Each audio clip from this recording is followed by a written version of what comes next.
I had a few friends that I had lost.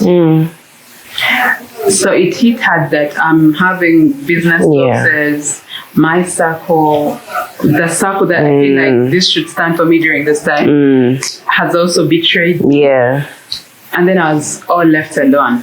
So designing Amara was after me going through a state of multiple loss, from friends, from business, from so much loss. Okay. And then I am picking my pieces up, and that's why it has like very many stitch patterns in between. It's more like okay, for me the stitch patterns speak mantras to me. Okay. You're going through mantras of please, better than this, you can do this. Gotcha. Okay.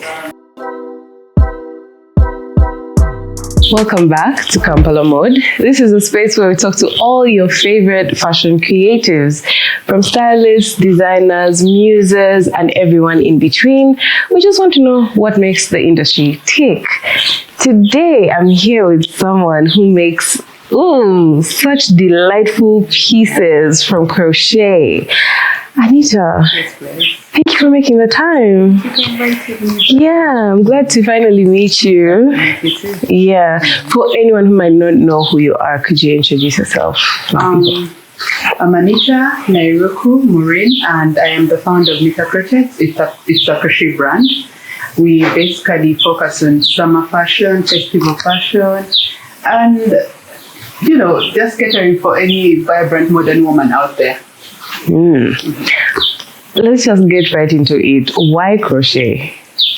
Honestly, I think for me, I didn't even have a choice. I didn't choose it. I just found myself picking it because I remember at the time, you're looking for things to do after school. So for me, crochet was more like a post-school endeavor.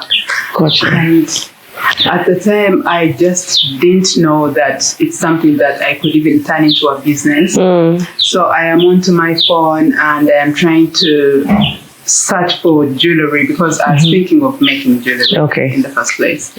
So I'm making my searches and then I fall onto a crochet bikini. But I had the skill from childhood. Okay. The skill was for making table mats. Right. So I get the image from my Google and put it on my Facebook because I thought like I know how to make this, So I get the image, I put it on my Facebook, and instantly, what I can say, my very first order was my capital anyway. Right. Yeah. Okay. So you got an order from putting up the inspo. Right, from putting up something I'm not sure I can.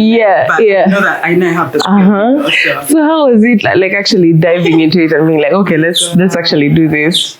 So the very first one, she was actually my Ogie. So she's like, oh, can you make this? I'm going to send you a picture of something I want you to make. So she sends me a bikini as well. And I remember it took me 2 weeks. Wow. Yeah. to make a bikini. Right. And yet right now, I think I could take like a day or two to just make it. Now, I would zoom into the picture and say, okay, a row moves like this to make a breast cup, and then I'm just following that. And so just visually, I learned on the go. And lucky enough, when I delivered her order, it fit perfectly, and then I didn't look back. Interesting. You said that you started right after school. What had you been? I did accounting. Okay. Yeah. And so you finished the degree, and then you're like, guys, what can I do?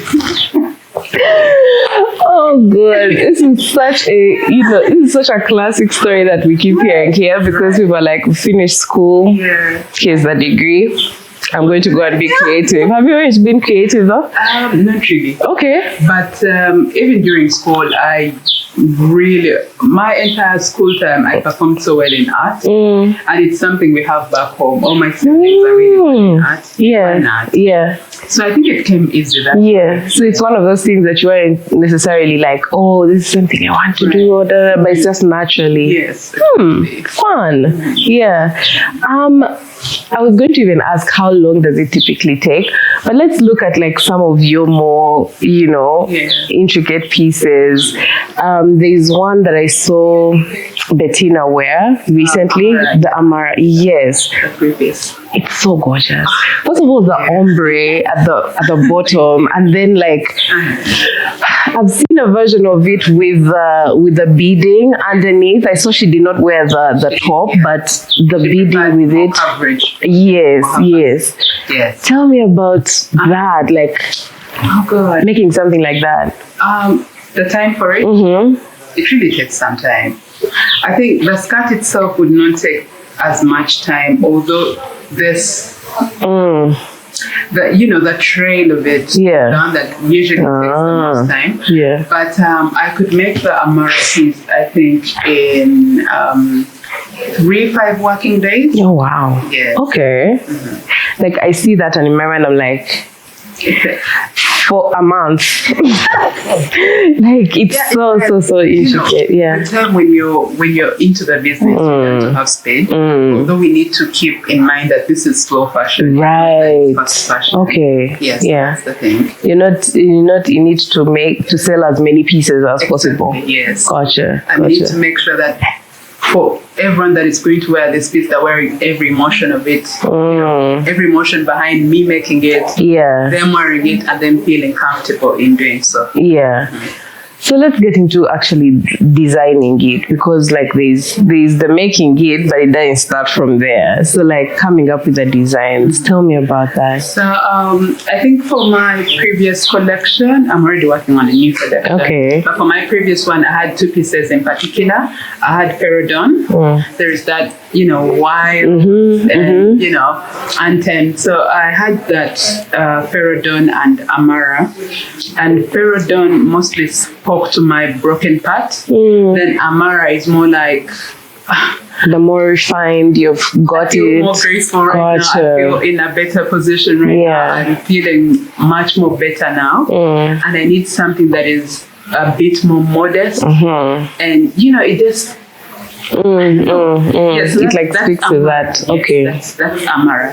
So designing Amara was after me going through a set of multiple loss, from friends, from business, from so much loss. Okay. And then I am picking my pieces up, and that's why it has like very many stitch patterns in between. It's more like okay, for me the stitch patterns speak mantras to me. Okay. You're going through mantras of please, better than this, you can do this. Gotcha. Okay.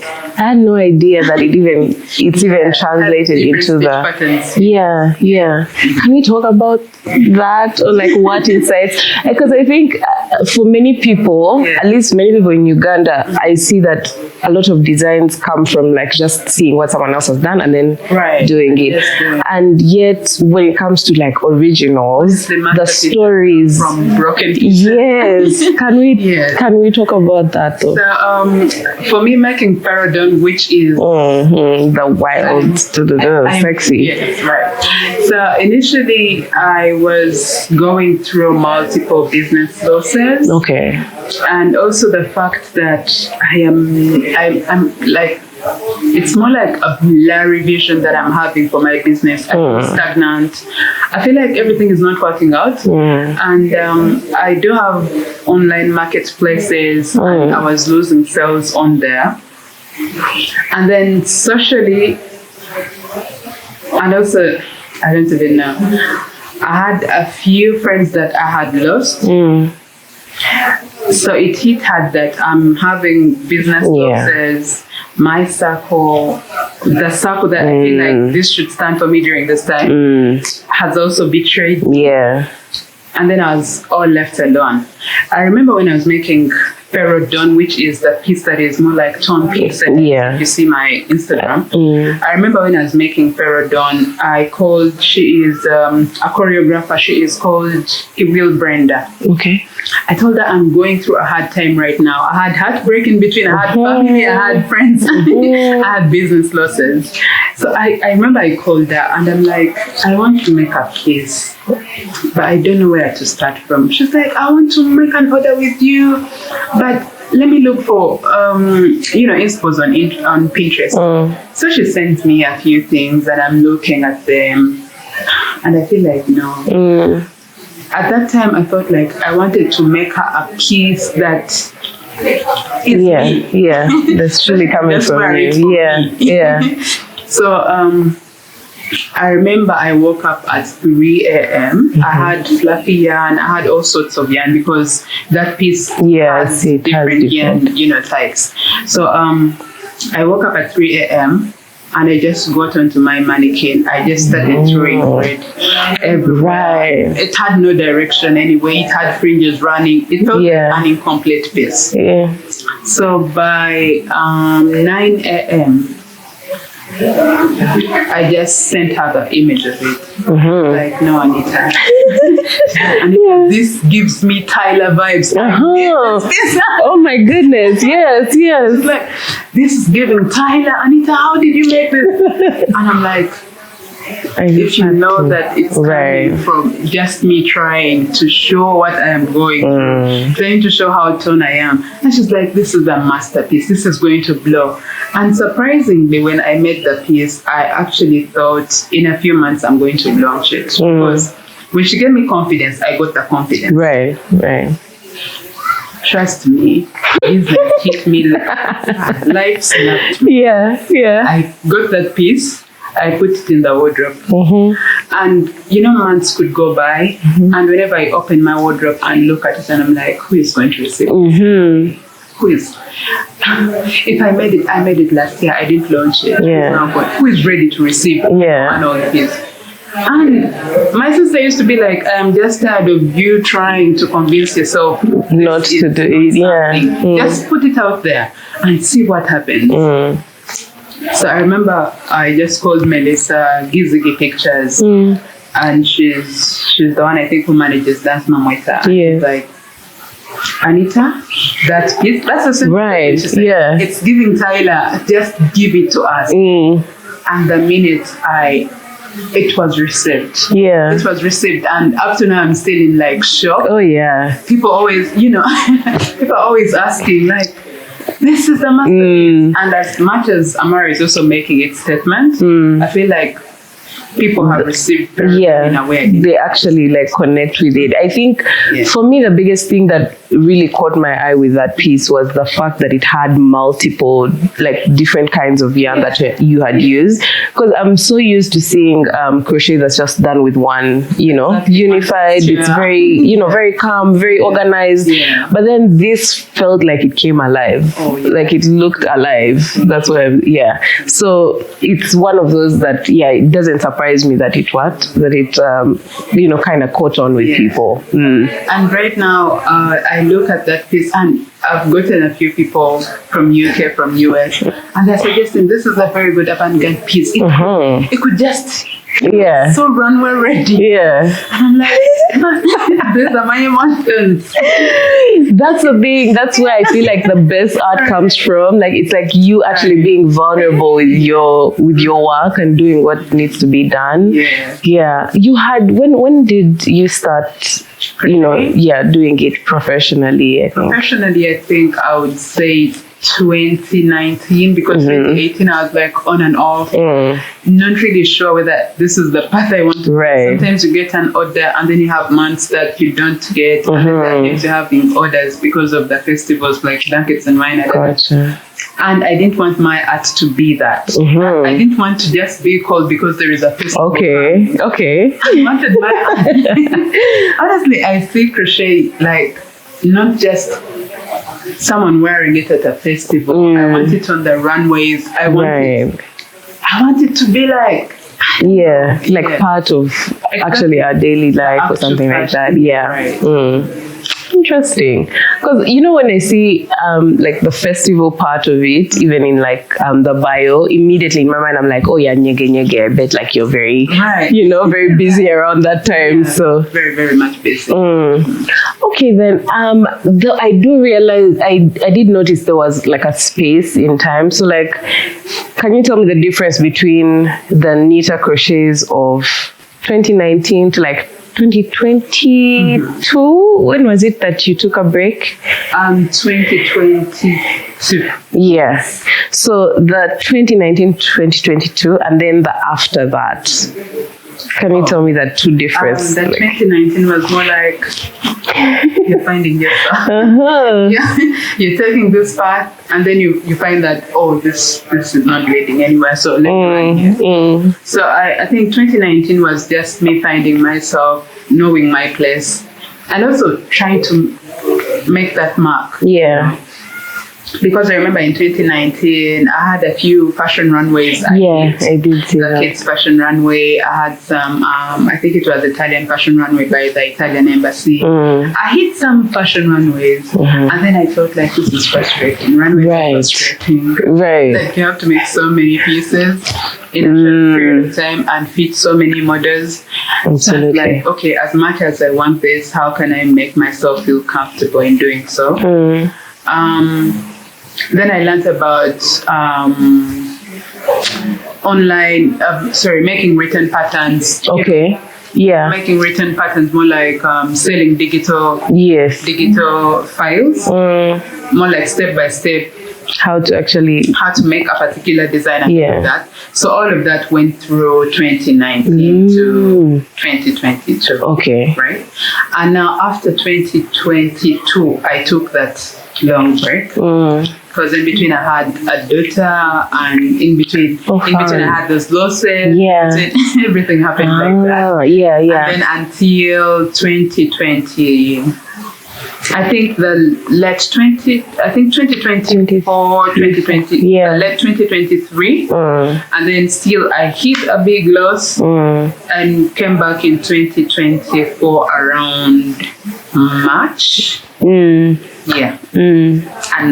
And now here we are. I mean, because it's so easy to see visually the differences between the two. Like it's such a stark difference, and such I think a maturing of When did you decide to start incorporating more materials into the piece? I think I felt like I was when I took that long break, I told myself, you know what, I'm so exhausted of making trendy summer fashions.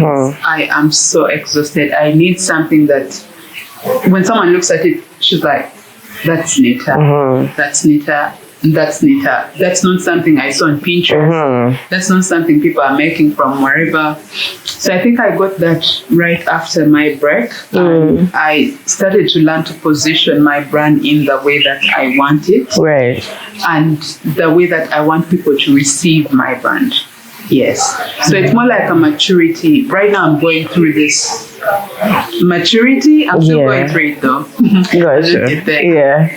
So it's a growing, but you're doing the thing. I saw, you mentioned digital patterns and selling those. I saw there's one fringe dress. Gorgeous dress. First of all, there's something about fringe. It feels so playful. It's like, ooh, Tell me about that piece. Boho charm. Now I made that piece. Honestly, for me that was a basic piece that I just made. I have no inspiration, but I know that my girls who love summer, I know that my girls who love to be playful at festivals, so I'm making them something. And then I made it. And I remember I made it last year. I think some pieces just have their time. Pieces have their time to hit. Surprisingly, I made that piece last year.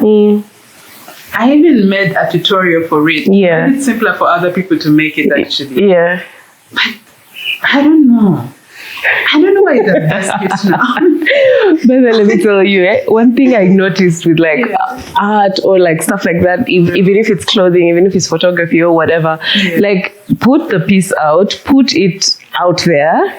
Even if that moment it doesn't really catch people's attention, when it comes around, it comes around. I've learned it now because there are some pieces we make and you feel less confident about it. So sometimes if it doesn't receive the love, you want to take it down.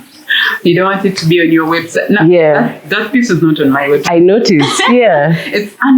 right now I'm feeling like this piece needs its own shoot. Yeah, it needs its own moment fully. Yeah. Because the one I've seen, it's on a mannequin, right? No, it needs its moment. Yeah. How do you actually navigate creating through fear? Because you talk about it and it's like, oh yeah, this and this and this, and it's like it's as though it's a light thing. But for other artists, it is what has stopped them from posting at all, and so we do not even know what is out there because they're hiding. How do you deal? How do you go past it? There is no method. Sometimes you just need that one person that is going to tell you. Support. Amara, I will say, my boyfriend sat me down and told me, if you want to do the shoot for that piece, just do it. Because every day that you look at it, you're going to feel like there is something lacking. And I had gotten to that point where I would look at it and I'm like, maybe I should change the lining. Maybe the big one. Oh, wow. Maybe it is so. I got to a point where I was like, it is so revealing now. The brand, I'm like, this is so revealing. But again, beadwork is getting outdated. But again, it's like you're going to modify the piece on the go. Yes. Everyone was tired of me. My sister was. They're like, this masterpiece is hanging in the wardrobe. I remember when I was making Amara, I first put the if I'm making like the fiery red, I remember I first put the red up. So it is flowing into a white. Okay. And she's like, no. Put the white up. And then it flows into the fire. Into the red. Yeah. That was her suggestion. Yeah. And when she looked at it, so we made comparisons with her. And she was like, this piece is better. This one is better. You know, that kind of thing. Yeah. But later I was like, if I want to use my own eyes, I'm not selling to myself. Right, so the opinion of the other person, because she want me. Yeah. So I take her opinion, and so there is I don't think I could have an answer for that. No, I think you did give the answer. It's support. If you have a good support system, if you have a support system, I think that would help. Yeah. But sometimes also you dealing with your own self is so hard. Right. The battle inside is bigger than all this. Oh, you're telling me. Hey. The battle inside is usually bigger than all. Sometimes they are speaking, but you're not. Yes, but you're not even ready to even absorb that. I know. Yeah. Okay, and how do you even deal, like, when it comes to just personally? Is it, are you a journal girl? Are you a prayer girl? Like, how do you actually reflect and be like, okay, let's actually do this? Are you a look into the mirror and you're like, Anitah, let's actually, let's go? Running this business has been a mix of prayer girl, prayer girl, Chat GPT. Use it as your therapist. Oh my god. chat coming through. Honestly, it is so unbelievable saying it, but I think I am that. Yeah. Oh no, that's so real. Yeah. I am that. Like, even sometimes when I make the piece, if I don't have people to ask around, I'm just going to run back and what colors could be appropriate for a piece like this. Nice. Okay. I'm trying to use every available resource. Yes. To get myself on track on things that I need to do for my business. So basically, but also prayer comes first. Yeah. For every piece that I create, I'm always up like at 3-4 a.m. So I'm usually just asking God, may there be reception for this one. I just can't do it. Yeah. I can't. I hear you. And sometimes you need that extra spiritual push, and you're like, just do it, girl. Right. And it actually comes through, because I don't know. Yeah. It wasn't for that. I am that type. Okay. I'm also there very much. So I think I have like 3 notebooks. Fun. Everything. Yeah. Yes. Okay. Do you are you one of those people who like really plans out? Okay, I know with the other piece, the Pharaoh one, it wasn't necessarily planned, but do you like plan, sketch, whatever, or is it more intuitive? Honestly, the times I plan for pieces, I never bring them out. I have one that I've been working on. It's called Nsimbi. And because I planned for it. Nsimbi, because of the name of Nsimbi. Okay. Because I wanted to make this luxury piece that is summer version, but also gives cowrie shell. It's so yes. Also speaking to culture, right? But not speaking to culture in an 18th. We're bringing it into 2025. No, we're bringing it into the modern fashion, right? What people could receive the piece as of now. I am still struggling. Why? Because I planned. Yeah. No, you mentioned the name and immediately I was like, oh, does it have cowrie shells? Yeah. Yeah, I wanted to be luxury. And even not Uganda. I just wanted to be Nsimbi, and not it refers to luxury. Right. It refers to money. Wealth. Yes. Yeah. So, okay. Nsimbi comes out. Oh, no, it should. We need it. For real. We need it. Yeah. Like, let's just do this and right. I think I'm go with it. Yeah, good. Yeah. Usually when crocheting, I feel like it's not something you can do, but like, do you have to like fully focus? There are activities that you like to do while you crochet, like watching movies. Are you, what? Let's go. Okay. All of the way. Yeah. All of the way. I'm just having my tab. Yeah. Sit there and I'm crocheting through the entire movie.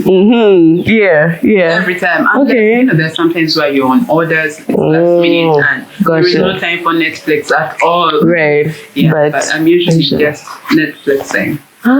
Okay. What are you watching of late? I watched Stro yesterday, and I think I dropped every tear in my tear gland.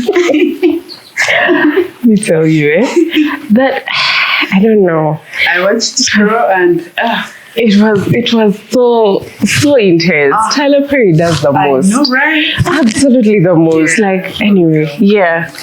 But okay, I feel like with most creatives, there's the part they love the most, and then the part that they're like, if I didn't have to, I wouldn't. What are they? What's your favorite and your worst part about the creative process? I think crocheting comes, I don't know why it comes easy all the time.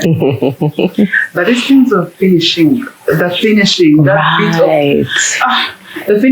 beadwork is not my thing. I do it because I need to, but I don't want to. Okay. I'm just this hook girl. Where there is my hook, I'm on the go. And also, I do also have some pieces that are knitted, machine knitted. Okay. I hate the machine process. I don't know why I love my hands so much. But yeah, I think those would be in my creative process, I think. Okay. And then, you mentioned your favorite part. What about like actually running a business? Because I know there is like so many bits and pieces, very many hats that you're wearing. Yeah.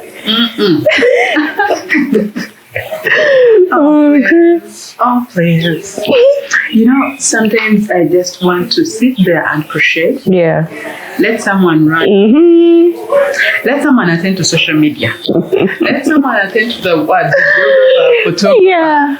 I just want to crochet. So that I think running deliveries, there are some clients who just want you. Right. Even if you say, please just get a measurement. No. I want you to come and measure. Yes. Wow. Yeah. I hate the outside, honestly. I'm an indoor girl, but business is always keeping you on. Yeah, you actually have to, looking for material. I hate all that bit, honestly. Like if you could be in a room and yarn is just finding me. Sometimes when I ship in yarn, when I ship in yarn, I love my materials to find me where I am. Right. But then the hassle of go downtown. I have a piece I'm working on. It's I'm going to be knitting it, and then I'll need to make some sort of denim. Okay. and I know exactly I have to run downtown. Yeah. To find that denim material. And for me, it's already giving me headache. Right. I just want to sit and crochet and watch my movies. So, running a business, honestly, and wearing so many hats is exhausting. So exhausting. But what I like is designing, probably making sure my Instagram looks visually appealing. I think those are the most things that I like about crochet. Yeah. I love to make sure that what I'm putting out there is what I want it to look like. Right. Sometimes I'm a perfectionist, but that's what I want. Yeah. And I've seen the shoots, the campaigns that you do for each shoot, and I feel like it really embodies the piece, because it's not just like white background, here's the piece, go, you know. I don't want those studios images. There's one you did with like so many like leaves and what it was giving like jungle vibes. It was so cool. So in most cases I want the piece I make and the model that models it to model it into life. So that when someone is purchasing it, they know I've already given them a visual of where they need to wear it, right? How they need to wear it, what is going to make them feel like, you know. So I think also like there's also like the mood behind it, because in my mind it's like, especially with the Amara piece, if there's any that I would get, it would be that. And in my mind I'm just like, it's like it's giving divine, it's giving everything. Absolutely. Amara speaks, honestly. Amara speaks. But also I think I should say super thanks to my photographer, videographer, Nitah Nairuku Pictures. She always sets the mood, because we look into the places with her. And then we are trying to find, if it looks like this, how do we want this? What should be the appropriate place? And I also love working with Dance Mamwita, because the fact that she's a videographer, she's a choreographer, she knows what to do. You saw with there's movement, there's movement to it. I didn't have to speak. She knew what she was like. She's just bringing it. I love to work with those two, because it comes so easy. They make it so easy. I would probably just want to be in my living room and I'm saying, is the shoot done? Is the shoot done? Please bring back the piece. You know. But they make the work enjoyable and super easy. So. That's cool.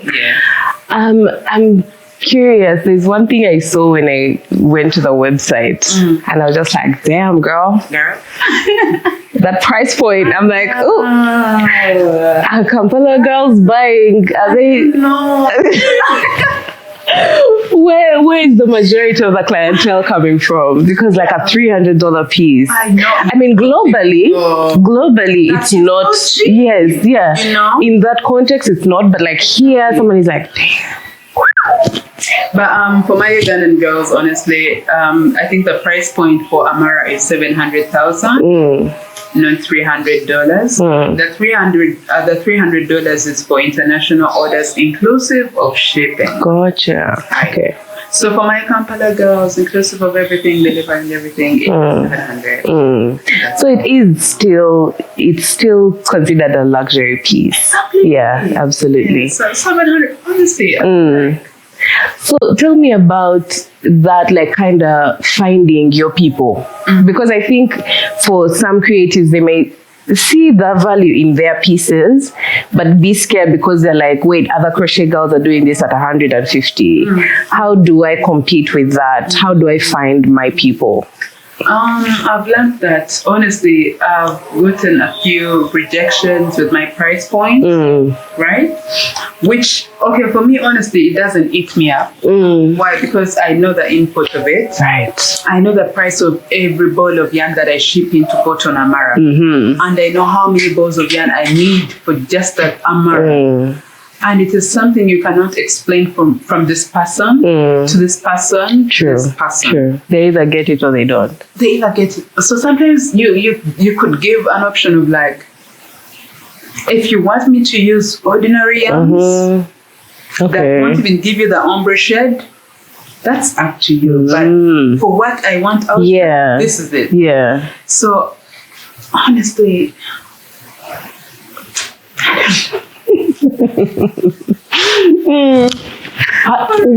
Okay, finding them, was it mostly a word of mouth?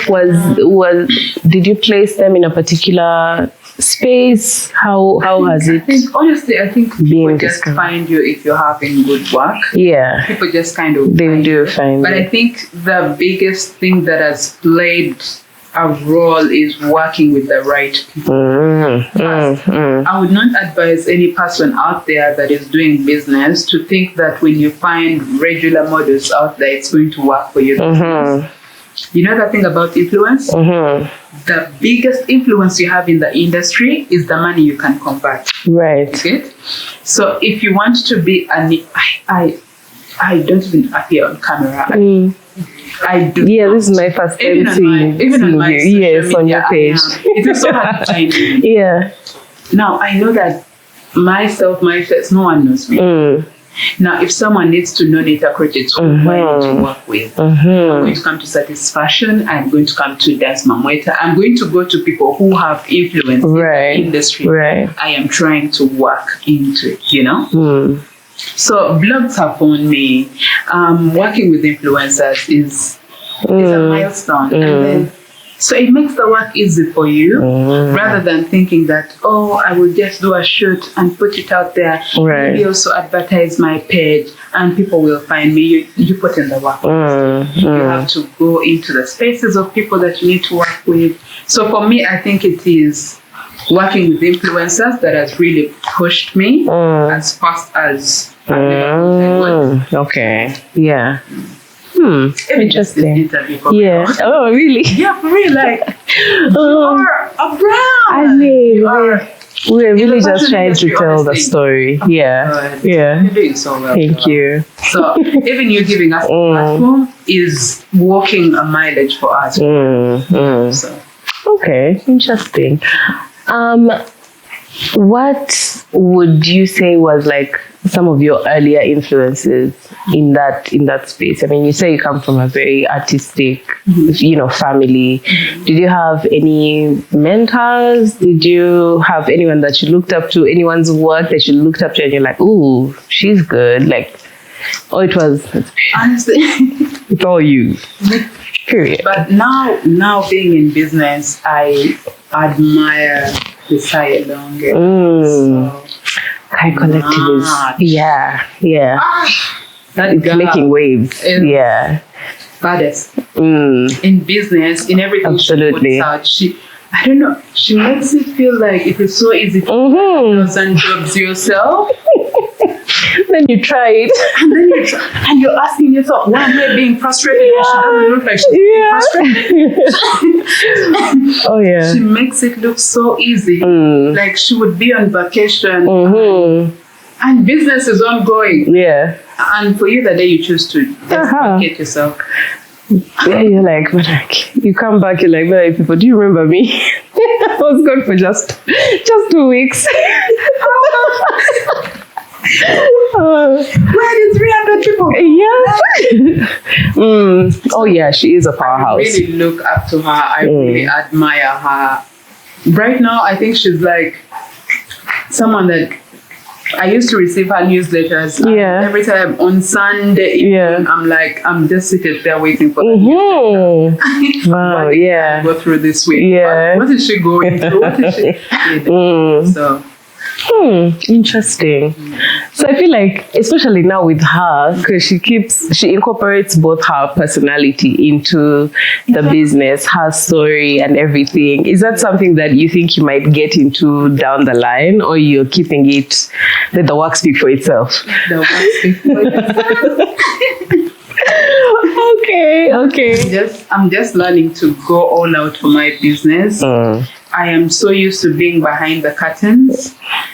But now I think I'm learning. Yeah. Maybe never know I may get to that point, but I mean, it's a double-edged sword. I think for some people it works really, really well, and it enhances things. But then for others, I think they also recognize that if something happens and people do not like you, the person, they will turn on the brand as well. And yet if it's faceless, then people, who cares? Yeah. Exactly. Yeah, for real. So, I think do what feels right for you, because it feels like the intuitive thing has worked for you so far. Yeah.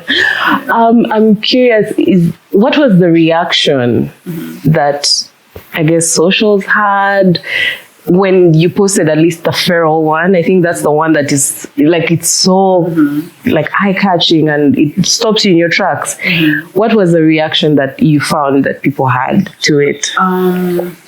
Honestly, I made Feridon like a year ago, and during that time, because I was going through so much pain, like this is tangled tears.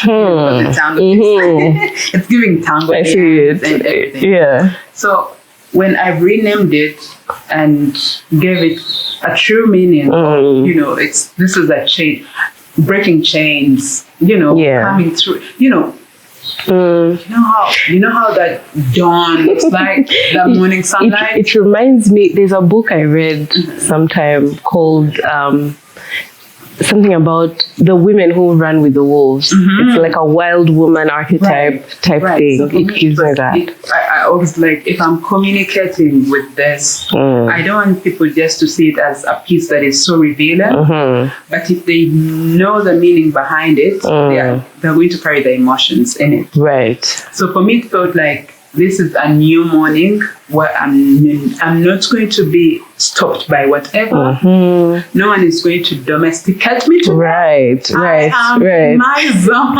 I'm feral. Yeah. I'm colorful, in the morning I am feral. Yeah. Be wild. Yeah. So for me, when I released it, I don't know why, but the moment people saw it, the reception, I felt like at some point when I was releasing that collection, I first pushed Amara. I pushed Amara and I was like, I will need a lot of explaining for Peridon. So when I released it, it's like you're surprised how they... People just... Oh, yeah. I don't know what it is about it, but it speaks for itself. I don't know if it's like that fuzzy yarn. There's a way it feels like fur. It feels like an animal. It gives that vibe. Yeah. So people, I don't know why, but I didn't even spend my time explaining it. They just got it. People got Love it. that. I'm so thankful. Because I thought I'm going to have so many wordplay, so many, this means this yarn means this, that yarn. Paragraphs of captions and whatnot, So I didn't go through that. I think people just read through everything. I love that. And what would you advise yourself back in 2019? If you were to go back to her and be like, hey girl, I'm here from 2025. Do I have news for you? I think the news would be find someone to break your heart. Period. And you find a masterpiece. In fact, let's do this faster. And let me tell you, sometimes people do not know, they walk away from like breaking your heart and they think, oh, I got her. Not knowing what you're going to turn into. Right? Yeah, so I think to my 2019 Nitah would be, don't go with the flow. Don't chase the trends. Just find you. Just find you. Just do you. Yeah. And I think that's very apt. Is your personal style similar to the pieces that you make? No. How would you describe, let's say you're going out for dinner with your girls? What would minimalist? Wow. Like, when I thought when I was imagining how you would, come through. In fact, this in my mind, I'm like, oh my goodness, she's going to come with the vibes. I need to fire it up. What? I was getting so ready. Like you go through and you're like really chill. I'm like, okay, cool. We can be chill. Yeah. I am so minimal. My clients, my models always tell me that I am so minimal. I look like I am not the person. I always do so much explaining. Please, I am the one behind it.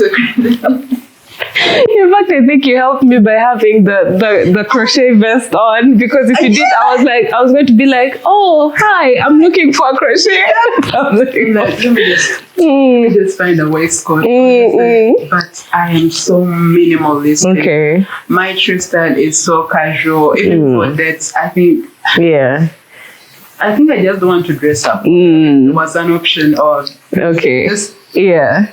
I mean, which is also valid. I think I've seen quite a bunch of always so underdressed. Yeah. So for you, like, express whatever it could be onto the piece. When I see someone, I feel like I know what is you. Yeah. I want to put out what is that person. Gotcha. But me, I am just me. Okay. Yeah. I think we have mentioned one person, but I'm curious, who would be your dream client? Who would you want to dress? I have two names in mind, but I want to first hear from you. I want to first hear from you.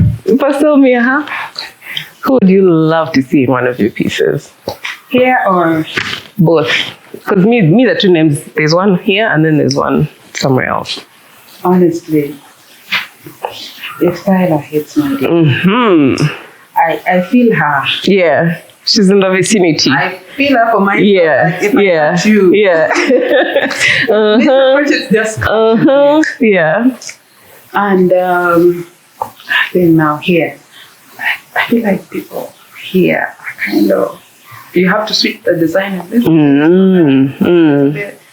But my muse is doing well with it. Okay. Mamweta is I think she's someone I'll just wake up and I'm like, bring me Mamweta. Yeah. I want to dress her. I think also Sheila Gashumba would fit my I can see it. Also Tanya. That was my second name. That one. Because in my mind I had it literally written here. It was either Tyler or Etania.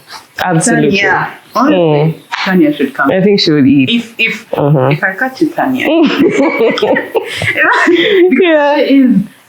Because now, like for Peridon, even when I made it, I was like, for anyone that has to wear this, if it's not Tyler, it should be a female DJ. Right. And I'm a piano. Someone who is, yes, absolutely. So no, I see it. Definitely.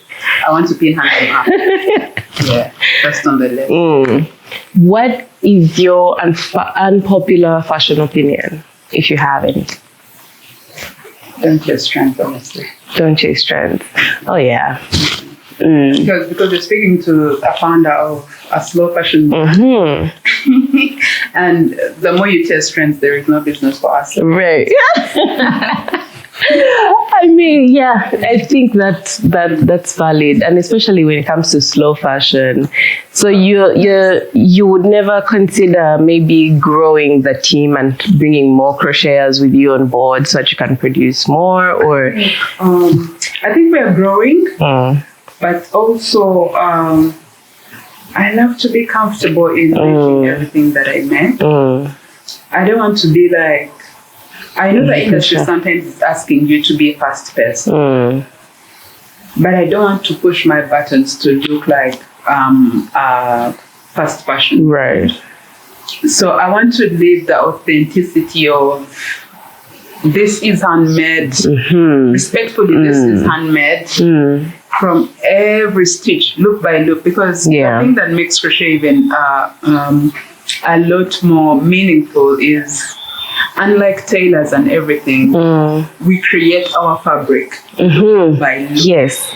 Look by look, and I need to cover your entire body stitch by stitch. It's not like I'm buying fabric somewhere and then cutting it and joining it together. And giving you.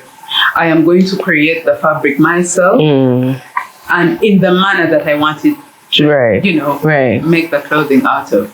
So,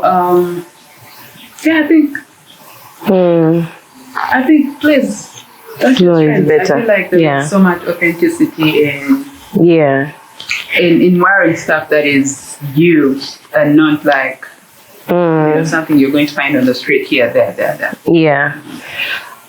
Okay, as someone who has maybe never worn or never looked at crochet pieces to be in their wardrobe, what would be a good entry level piece that you'd suggest for someone like that? I think a throw on. Oh, I think a throw on. I think sometimes people are not like crop top people. yeah. But I think crop tops throw on. Okay. Like, Yeah, like a good even starter oversized piece. sweater, Yeah. even oversized sweaters, honestly, you would Yeah. just have an oversized sweater and you high boots and you Right. you know.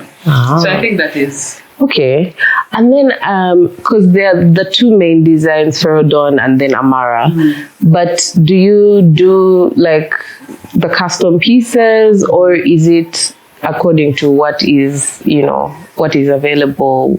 What's up there? I do make custom pieces. Okay. For custom orders as well. Okay, cool. The handmade, the aspect of something being handmade, I feel like adds another level of, what do they call it, imposter syndrome to an artist. Have you ever dealt with that and been like, oh, like, I don't know, because there are some pieces that maybe I can see somewhere else and I'm like, oh yeah, that's so cool, that looks good.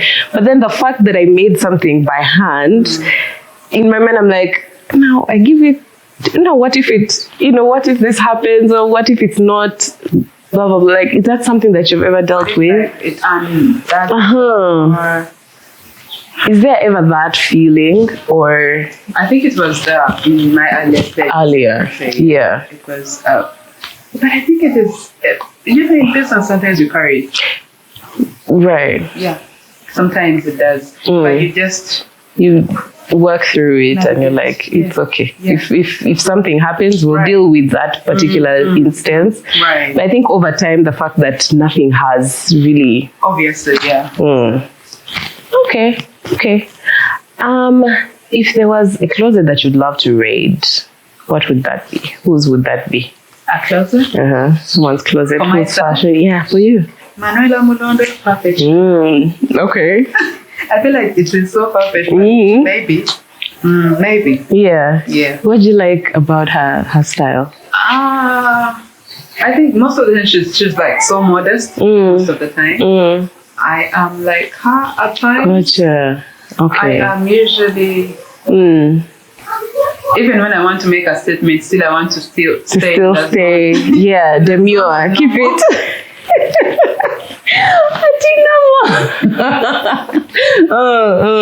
Okay. Yet I see that. Well, peace. Right. I think I'm just my own self. It's very interesting. My own self. So, yeah. Okay. Great. That would be so cool. If there was something you could advise someone who is interested in the space of crochet and they're like, I feel like I could bring something to the table, is there any advice that you could give them? Honestly, do your mistakes. Go through your mistakes. I get so many DMs of I am a crocheter. I want to start crocheting as a business. What can I do? Where should I start? Please make your mistakes. Because if I give you my book and you want to go by that template, it may not work.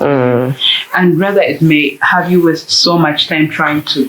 Right. But I think like be open to mistakes, but also make sure that you practice crocheting religiously, because crochet is there is no mastery, obviously. You have and to. I feel like even for business or for any other, it's usually, if you put yourself at a level of I have mastered this, there won't be any growth. An end goal, like an end zone, sorry.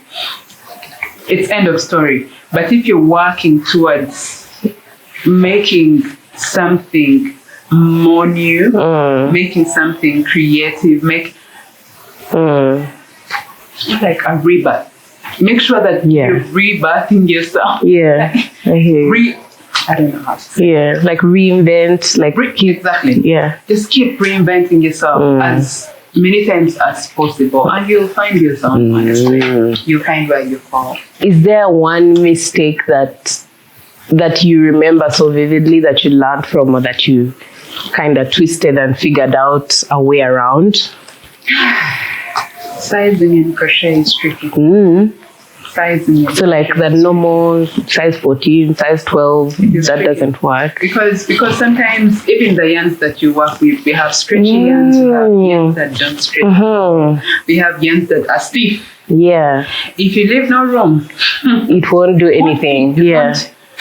So sizing has been a problem, but I think you learn on the go.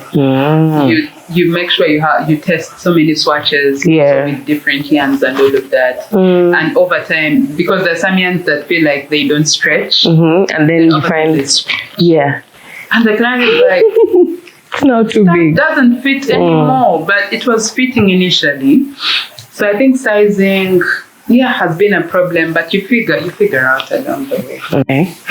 I think that's a good place to leave us on. Thank you so much for sharing and being candid and actually getting into the nitty-gritties of what made Nitah Crochets what it is right now. And I'm excited to see what next is out there. I'm really, really excited. Let me tell you, when I stumbled onto your page, I was so delighted. It's such a breath of fresh air, because it's not exactly like everyone else. So wow. Not like new kid on the block. She's her. Exactly. Thank you so much for having me. Thank you so much for